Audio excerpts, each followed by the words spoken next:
ఈ వీడియోలో మనం ఏంటి అంటే ఒక స్టాండర్డ్లో ఉన్న స్టూడెంట్ని ఇంకో స్టాండర్డ్కి ఎట్లా అసైన్ చేయాలో చూద్దాము.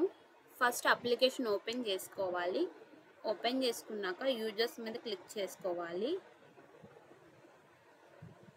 నేను ఇప్పుడు ఒక స్టూడెంట్ని ఇంకో స్టాండర్డ్కి అసైన్ చేయాలి అనుకుంటున్నా. ఇప్పుడు చూడండి, వెంకటేష్ మల్లా అని ఉంది కదా, ఆయన ఫస్ట్ స్టాండర్డ్లో ఉన్నారు.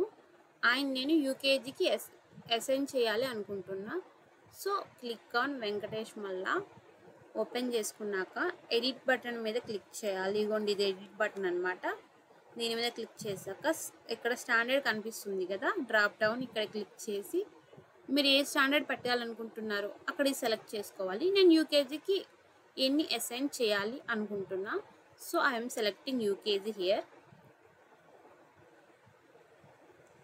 చేసుకున్నాక కిందకు వచ్చి అప్డేట్ బటన్ మీద క్లిక్ చేయాలి. ఓకే, యూజర్ అనేవాడు సక్సెస్ఫుల్గా అప్డేట్ అయిపోయాడు. లైక్ యూజర్ అనేవాడు ఒక స్టాండర్డ్ నుంచి ఇంకో స్టాండర్డ్కి సక్సెస్ఫుల్గా అసైన్ అయ్యాడు. చూడండి, ఇంతకు వెంకటేష్ మల్లా దగ్గర ఫస్ట్ స్టాండర్డ్ ఉండేది, బట్ ఇప్పుడు యూకేజీ ఉంది. సో ఇట్లా ఒక స్టూడెంట్ని ఒక స్టాండర్డ్ నుంచి ఇంకో స్టాండర్డ్కి అసైన్ చేసుకోవచ్చు.